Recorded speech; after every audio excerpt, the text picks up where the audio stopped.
नमस्कार दोस्तों, text book super coaching में आप सभी का फिर से एक बार बहुत बहुत स्वागत है।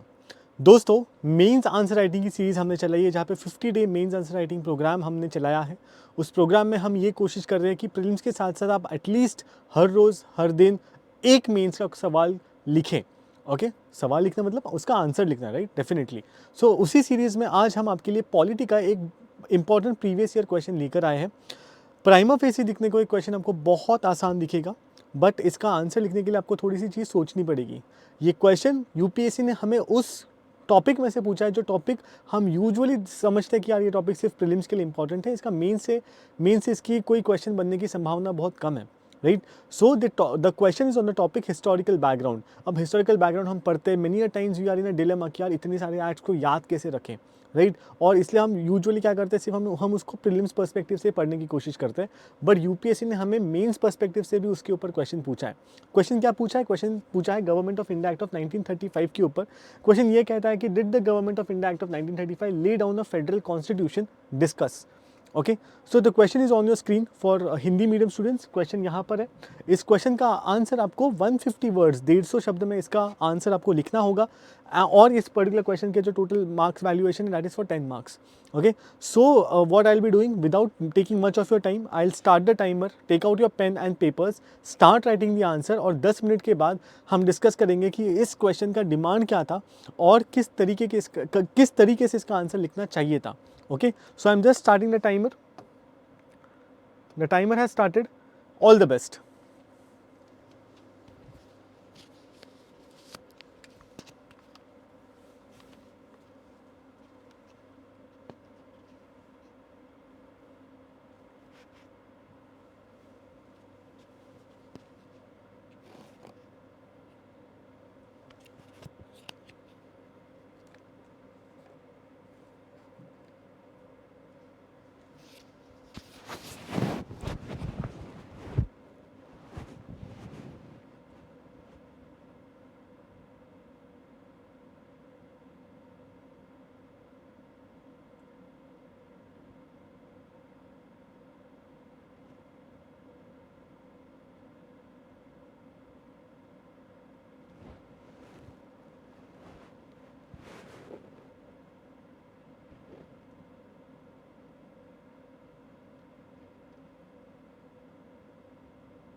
चलो guys, so I think the time is up.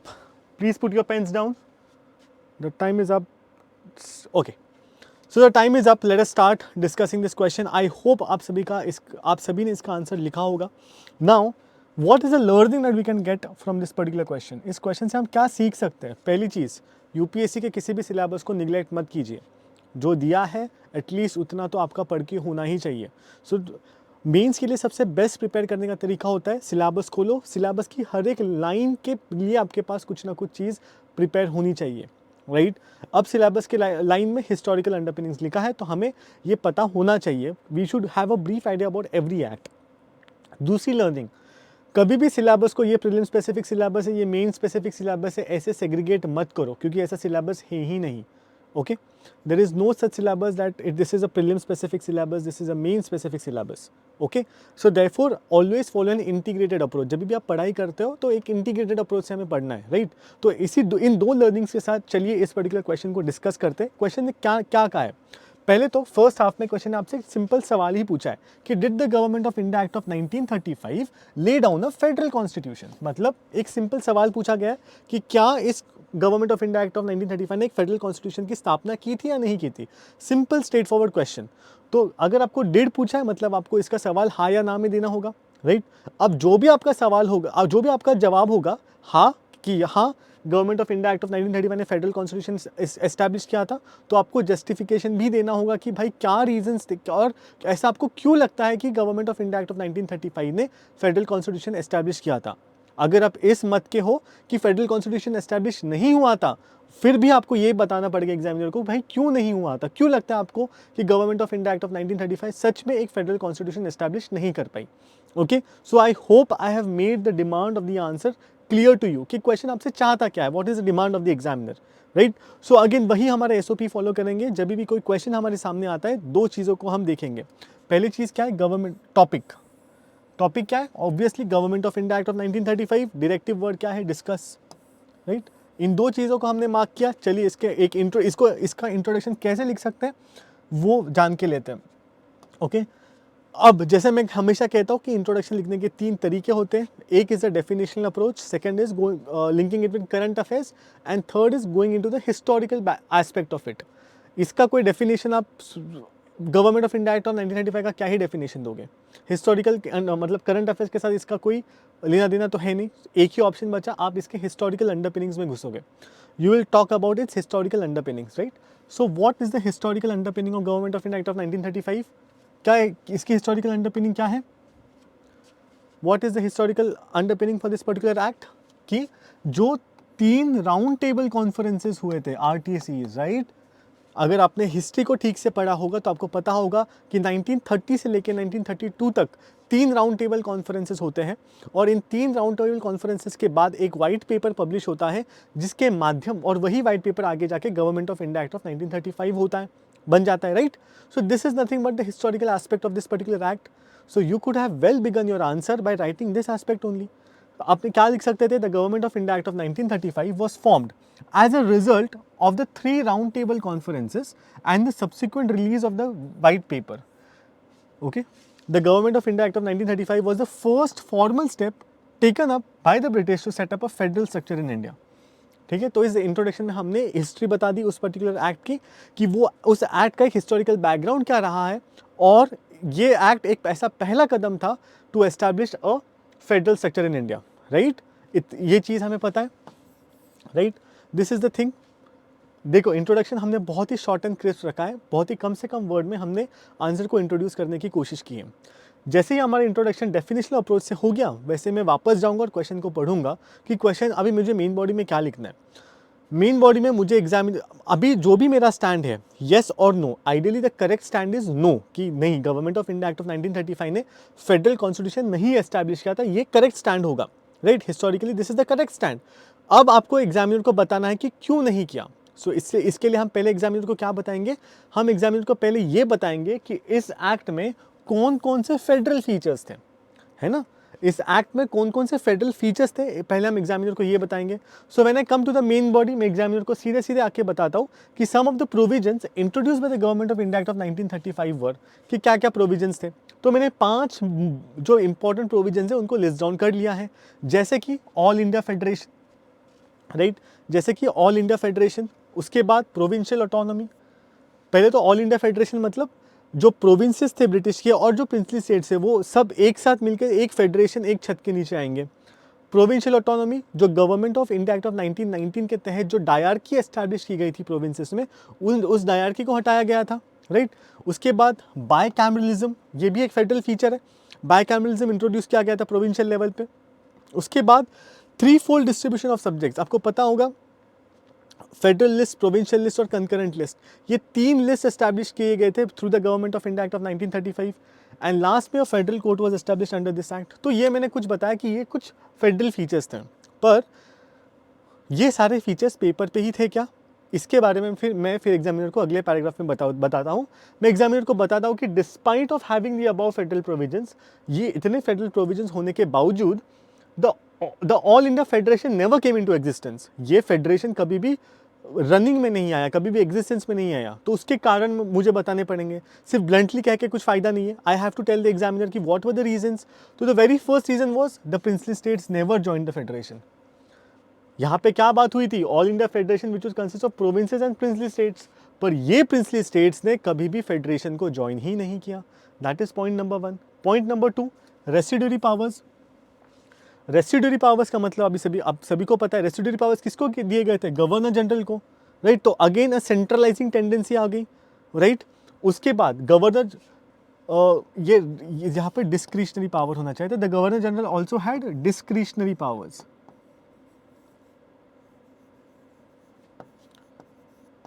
Okay, ये डिस्क्रिशनरी पावर्स वाला पॉइंट होना चाहिए था।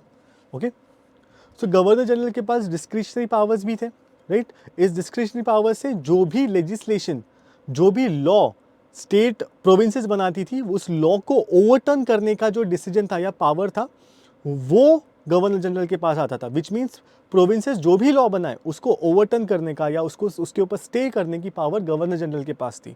सो इन शॉर्ट क्या हुआ, आपने प्रोविंसेस को तो पावर दे दी, पर असलियत में सारी पावर सेंटर ने ही अपने पास रखी है। सो इन 3 पॉइंट से हमें क्या समझ में आता है, क्योंकि ये एक पॉइंट रिपीटेड है, 1, 2 एंड 3 यहाँ पे डिस्क्रिशनरी पावर्स वाला पॉइंट है।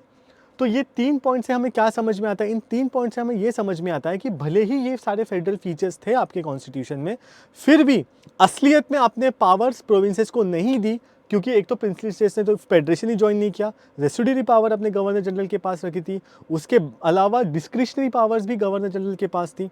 तो इन कारणों की वजह से हम ये कह सकते हैं कि भले ही on paper Government of India act of 1935 ने ये सारे फेडरल फीचर्स की बात की थी, पर फिर भी रनिंग में असलियत ये थी, और ये असलियत होने के कारण हम ये कह सकते हैं कि असलियत में government of India act of 1935 ने किसी भी प्रकार का फेडरल स्ट्रक्चर एस्टैब्लिश नहीं किया इंडिया में, राइट। ओके, सो वही चीज़ मैंने कंक्लूजन में कही है कि hence it can be said that although the government of India Act of 1935 had envisaged to set up a federal political structure, एक फेडरल पॉलिटिकल स्ट्रक्चर एस्टैब्लिश करने की मांग की थी, this federalism never came into existence, ये federalism कभी भी existence में नहीं आया। पर फिर भी इस पर्टिकुलर एक्ट से हमने क्या सीखा, इस पर्टिकुलर एक्ट से हमारे कॉन्स्टिट्यूशन मेकर्स ने ये सीखा कि आज़ादी के बाद हम भारत को ऐसे फेडरल फीचर में मोल्ड कर सकते हैं। तो फेडरलिज्म का जो आइडिया था वो शायद कहीं ना कहीं से हमने जो government of India act of 1935 से कॉन्स्टिट्यूशन मेकर्स को एक इंस्पिरेशन मिला कि आने वाले दिनों में जब भारत आज़ाद होगा उसमें हम इंडिया को इस तरीके के स्ट्रक्चर में, इंडियन पॉलिटिकल स्ट्रक्चर को फेडरल स्ट्रक्चर में मोड़ेंगे। वही चीज़ मैंने कंक्लूजन में कही है, right. So again if I have to tell you the answer, मैंने आंसर का डिमांड मीट किया, did the government of India act of 1935 lead on the federal constitution, मैंने पूरा एक्सप्लेन करने के बाद यहाँ पर लिखा, देखो, it can be said that although it had set up federal political structure, this federalism never came into existence. मतलब क्वेश्चन की डिमांड मीट हो गई, डिड का डिमांड मीट हो गया, और मैंने जो मेरा पॉइंट रखा कि नहीं हुआ फेडरलिज्म, इसके लिए मैंने ये पूरी बॉडी बिल्डअप की, मैंने पहले ये फेडरल फीचर्स बताए और असलियत में क्या हुआ वो चीज़ बताई। So this is how you could have build up this particular answer in your exam. Now this particular portion historical background आपके प्रीलिम्स के पर्सपेक्टिव से भी, मैं मेरे पॉलिटी के क्लासेस में हमने बहुत बार देखा है कि मैंने इस टॉपिक के ऊपर थोड़ा सा ज़्यादा फोकस किया है, क्योंकि एक क्वेश्चन तो हमेशा ही प्रीलिम्स के ऊपर में आएगा, पर फिर भी और मेंस में भी इस तरीके का अगर सवाल आ गया तो your 10 marks are going nowhere, okay, provided कि आपने वो पर्टिकुलर चीज़ को बहुत अच्छे से पढ़ा हो। Okay, fine, last but not the least, ऐसे ही कुछ इंटरेस्टिंग क्वेश्चंस, इंटरेस्टिंग आंसर्स के साथ हम आपके साथ मिलते रहेंगे। पर जाने से पहले एक बहुत ही इंपॉर्टेंट चीज़, that is about text book super coaching. So text book super coaching is a one stop solution for your UPSC CSC preparation, जहाँ पर हम आपको 30+ कोर्सेज प्रोवाइड कर रहे हैं, दोनों हिंदी और इंग्लिश में। ये 30+ कोर्सेज को हमने सेग्रीगेट किया है into GS courses, subject wise courses, optional courses and CSAT courses. Okay, now in our GS courses we have a total number of 6 courses. In our subject wise courses we have a total number of 7 courses, and then we have also covered a majority of all the optionals such as your socio, anthro, PSIR, PubAd, economy, history. Majority of all the options are covered in our super coaching. Apart from that, CSAT, आप सभी को पता है कि 2019 के बाद CSAT has started to become increasingly tough. Okay और इसलिए हमें CSAT की बहुत अच्छी प्रैक्टिस करनी चाहिए, और इसीलिए हमने CSAT को आपको 6 नंबर ऑफ कोर्सेज दिए, जिसमें 300 से भी ज़्यादा वीडियोज़ हैं। अब इन सारी चीज़ों के अलावा हम आपको डेली लाइव क्लासेस दे रहे हैं, मॉक टेस्ट दे रहे हैं, प्रैक्टिस क्वेश्चंस दे रहे हैं, स्टडी नोट्स दे रहे हैं। ओके, प्लस हमारे टेक्स्ट बुक सुपर कोचिंग की खास बात यह है कि जो इंडिया के बेस्ट फैकल्टीज़ है वो हमारे प्लेटफॉर्म के साथ जुड़े हुए हैं, जैसे कि श्री राम सर हो गए, जैसे कि सलामुद्दीन अंसारी सर हो गए। इन जैसे दिग्गज हमारे प्लेटफॉर्म्स के साथ जुड़े हुए हैं। प्लस जो हमारी टेक्स्ट बुक की इन हाउस फैकल्टीज़ की टीम है, जो जिनके साथ आप डेली बेसिस के ऊपर यूट्यूब पर रहते हो, ये डेली बेसिस पर आपके लाइव क्लासेस लेते हैं। And today is a very special day because today text book turns 9, which means text book को 9 साल पूरे हो गए आज, और इस 9 साल के शुभ अवसर पर हम आपके लिए एक text book 9th anniversary cell लेकर आए, जो सेल 6 जनवरी टू 9 जनवरी शुरू होगा। अब इस सेल के दरमियान जो भी विद्यार्थी टेक्स्ट बुक सुपर कोचिंग का यूपीएससी का सब्सक्रिप्शन खरीदी करेगा, उस विद्यार्थी को हम ऑलरेडी 55% का डिस्काउंट दे रहे, तो पर उसके ऊपर एडिशनल हम 25% ऑफ दे रहे हैं, विच मीन्स पहले जो सुपर कोचिंग आपको 70,000 में मिल रहा था, वो आपको अब सिर्फ 23,999 रुपीज़ में ही मिलेगा। प्लस इसके साथ साथ हम आपको 33% एक्स्ट्रा वैलिडिटी भी दे रहे हैं, विच मीन्स पहले जो अगर आप सुपर कोचिंग का सब्सक्रिप्शन लेते थे, उससे 12 महीनों के लिए, मतलब 1 साल के लिए वैलिड होता था। अब वो सब्सक्रिप्शन आपको एडिशनल 4 महीने, मतलब टोटल 16 महीनों के लिए वैलिड होगा। आपको क्या करना है, पेमेंट करते वक्त आपको सिर्फ एक कूपन कोड डालना होगा, जो है मेरा नाम आकाश, AAKASH।